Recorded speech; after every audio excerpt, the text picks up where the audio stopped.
course, a nuclear power plant needs to be in an area that's well protected against natural disasters, for instance, earthquakes or extreme flooding. But it should also be located in an area away from densely populated areas. It should be in a remote area. And this is especially true for a new type of nuclear power plant like NuScale, where there is no operating experience about how safe it's going to be. So it's really important that that plant be located away from the public in the event that there is an accident that isn't expected. So really siting in a remote area that's immune from natural disasters is are some of the most important considerations.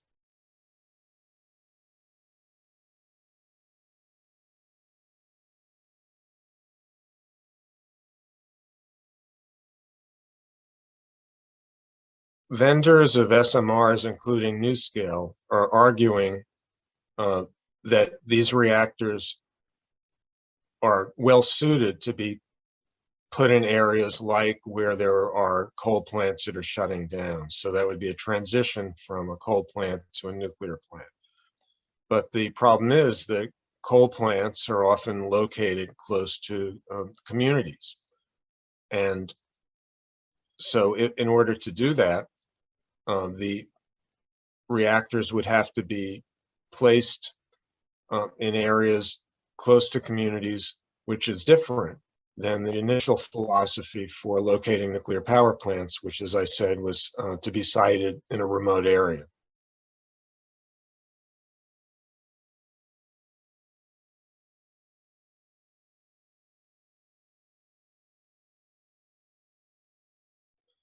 I think it is essential that the public be consulted at every stage of this project and at every level, from the appropriate places for nuclear plants to be sited to the appropriate safety and security measures that those plants have to satisfy, because it's the public that is going to be exposed to the risk from these plants. And as a result, they should have a say in how they are located and how they are operated.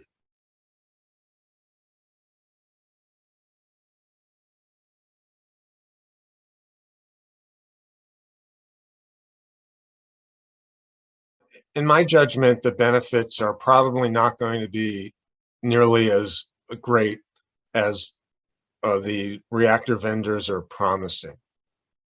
These vendors are claiming that these reactors will provide a lot of high-paying long-term jobs, both for construction of the facility and operation of the facility. But in my analysis, because these reactors are going to be very expensive to construct and to operate, the companies are going to try to cut costs as much as possible. And that means building the reactors as cheaply as possible and operating them as cheaply as possible. And the largest cost associated with operating a nuclear power plant is labor. It's the operators of the plant, the maintenance personnel, and the security personnel. And so I think in order to make these plants as cheap as possible, they're going to keep the number of workers as low as possible. And that means that the economic benefits are probably not going to be anywhere near what have been promised.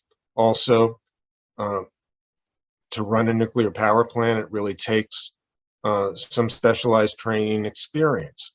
And people who aren't experienced with nuclear power will have to be trained. Where is the money coming from and the time to train the local population to be able to run this nuclear plant? That also has to be part of the package, or they will probably have to bring in people from outside of the community, and so the community will not directly benefit.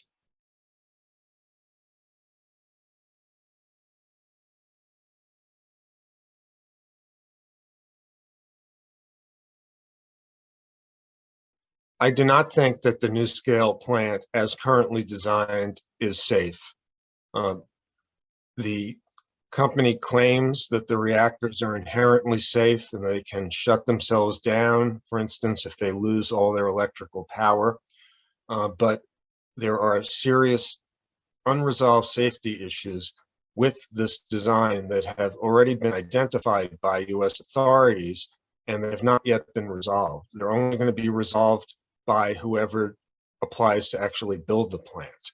And for that reason, I'm very concerned that NuScale, because it is not going to have the same safety features, the same robust containment building, or the same level of backup equipment as current generation nuclear power plants, I'm afraid that it will not be as safe as the current generation because of all these factors.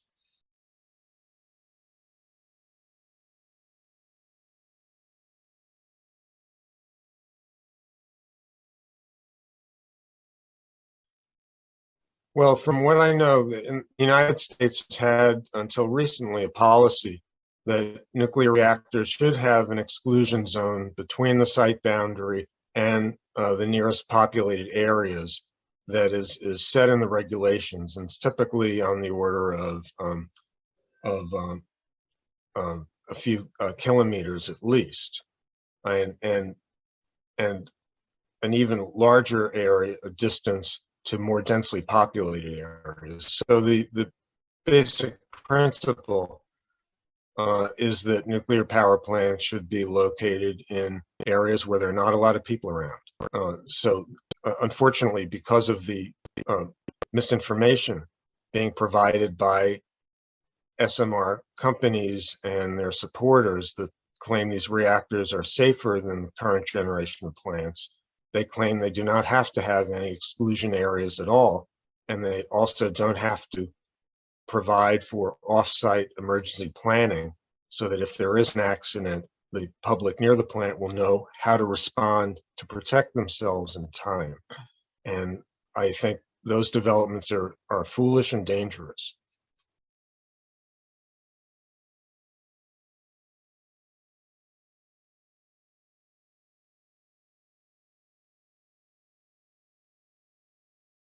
No, it's impossible to say for any nuclear reactor that there will be no health hazards.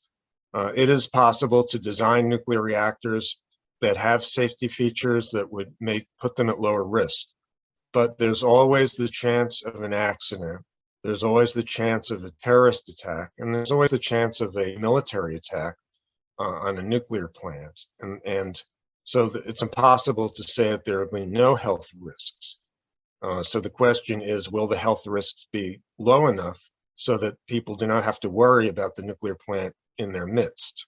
And again, I do not think that's the case for NuScale, because it has these safety vulnerabilities that could potentially lead to a core meltdown in one or more of the reactors and the release of radioactivity over a wide area, as we saw with Chernobyl and with Fukushima.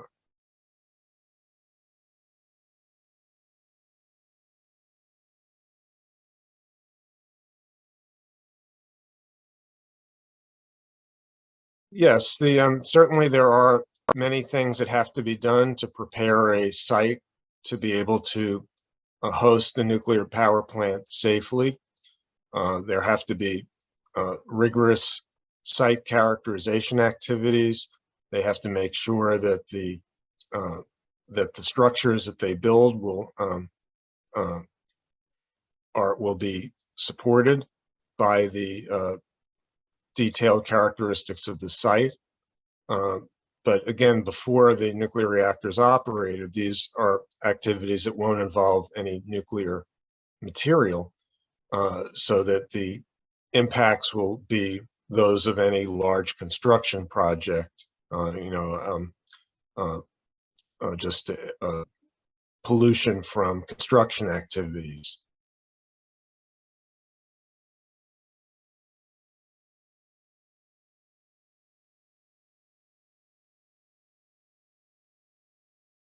Who's responsible for paying for a nuclear power plant really depends on the local policies and conditions. In the United States, typically the people who pay for electricity will end up paying for most of the cost of the nuclear power plant, because they're the beneficiaries of the plant.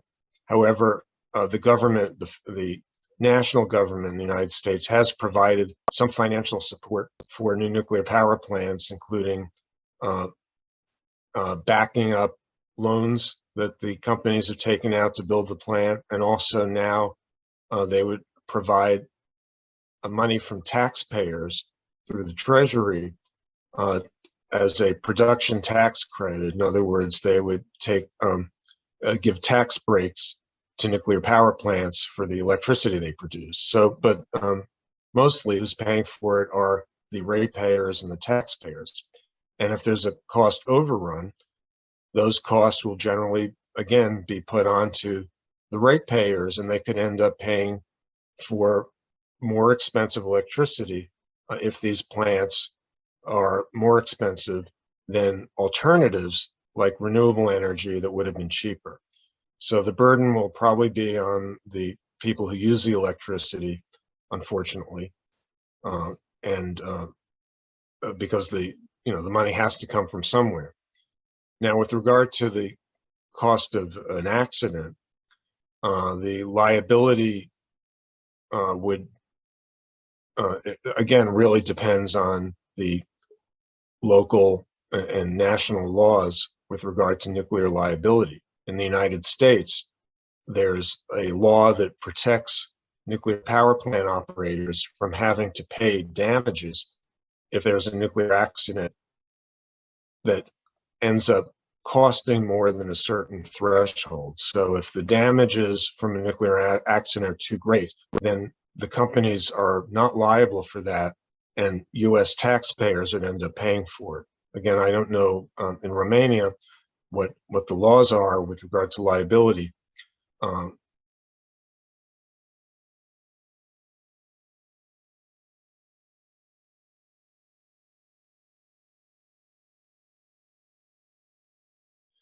Well, the NuScale plan is being designed to store the nuclear waste on site, as it occurs with virtually every nuclear reactor in the world, because there are no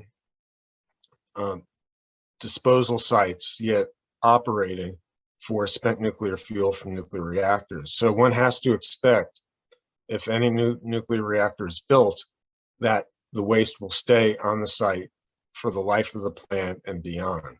In the case of NuScale, they would store the spent nuclear fuel from the reactors in a swimming pool type structure next to where the reactors are, underwater for several decades, and then would presumably move some of that fuel to dry spent fuel casks also on site.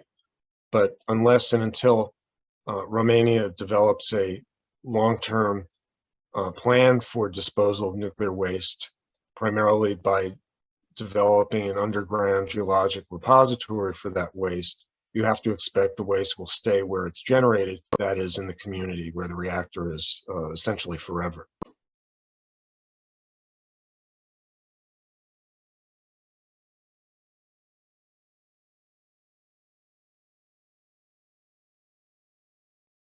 Yes, it's very hard to actually put a cost estimate on a NuScale plan, especially the total project cost, including the operating costs, because that depends on a lot of factors that simply have not been determined yet. For example, in the United States, there are certain regulatory questions that haven't been resolved yet about how the plant would operate that could affect its cost significantly.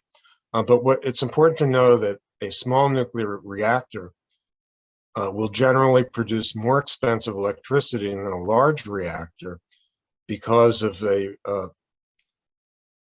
principle called economies of scale. And that simply means that if you have any kind of industrial facility producing something, the cost of the product will generally decrease as the size of the plant increases. So if you go the other way, if you shrink down the plant, then the electricity is going to be more expensive. To compensate for that cost premium, NuScale and these other small reactor vendors are looking for ways to cut costs by reducing the materials used in construction, reducing safety systems, not having the same kind of containment building to keep radiation in the event of an accident, and also cutting back on operating costs like trained operators, like security personnel, and maintenance personnel. So, but the bottom line is these reactors are probably going to be more expensive than what the vendors are promising, and that premium, that cost premium, will be paid by ratepayers, presumably. It's not clear where the money for these projects is ultimately going to come from. Now, estimates for a new scale plant of this size in the United States are on the order of probably $6 billion US, which is a significant investment that will have to be provided either by Romania or the United States will have to subsidize this plant because, again, that would likely be more expensive than alternatives, including renewable energy.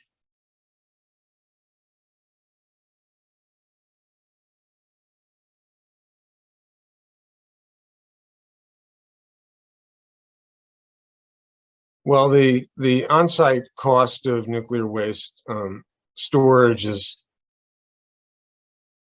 while the plant is operating, is typically not that great because the plant is operating, it's bringing in revenue, and the storage costs are fairly minor. But the problem is once the reactor is shut down, then you still have to pay for storage of that spent fuel if there's no place to put it.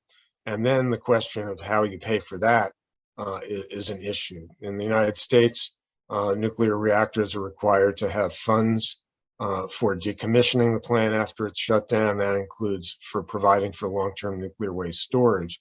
But those funds, they have to be adequate for that task. And again, there are always issues about whether those funds will be adequate, especially because no one knows how long the nuclear waste is going to be stored there.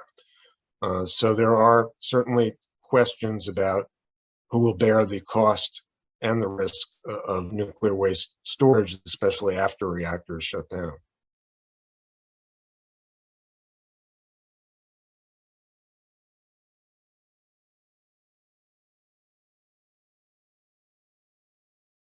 Yes, well, the NuScale reactor is similar to, in design, to current, to the kinds of reactors that are common around the world. These are called light water reactors, and that would use a low enriched uranium fuel that is similar to the reactor fuel that most countries already use.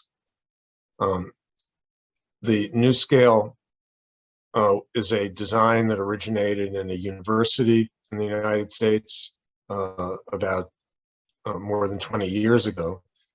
And the professor who designed the reactor started a company.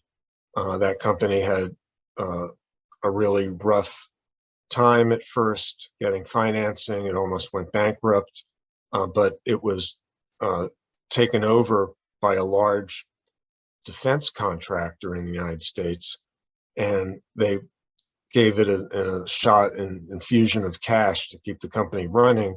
And then the US government has provided significant subsidies to NuScale, again, to keep it operating. But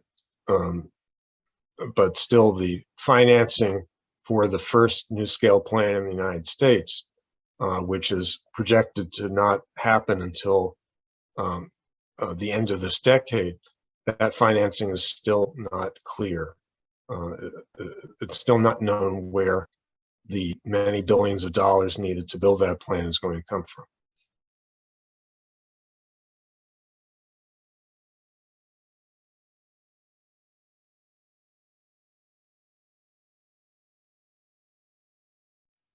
Yeah, I mean, the reason why SMRs have not been built or operated in the United States is simply because they were too expensive.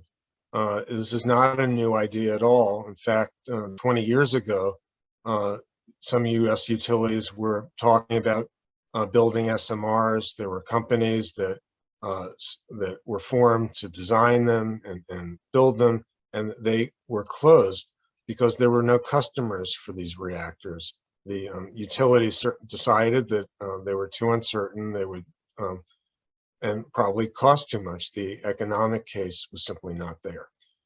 So the only way these plants are going to happen is if there's significant government subsidy to compensate for their lack of economic viability on their own. And that's what the Utah project, which has been mentioned, is about.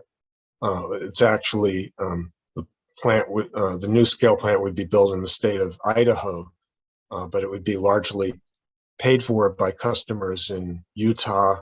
That's another American state, as well as other states in the western part of the country. But these small customers who provide electricity for rural areas, many of them have pulled out of the project because the prospects for getting cheap electricity anytime soon are very low. So the plan has had trouble, this project has had trouble getting enough financing, and will probably need a very large subsidy from the US government in order to move forward. So, and this is actually what I was talking about in my last question. The prospects for that plant are still uncertain because the financing is not clear.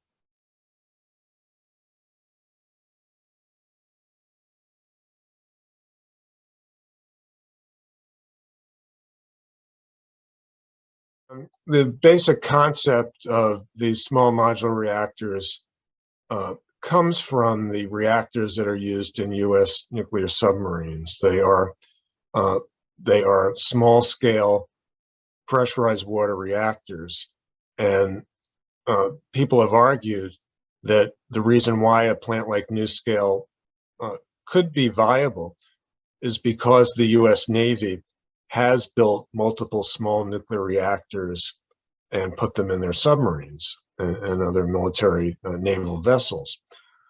However, there's a big difference between the US military and a private company that's trying to make a profit, because the US military has virtually unlimited resources at its disposal, as well as the time and manpower to implement projects like building those reactors. So the basic concept of the SMR might be modeled on what was done for US nuclear submarines, but these reactors are not going to be the same ones. They're not going to be recycled from the US submarines. It's just the idea that's being recycled.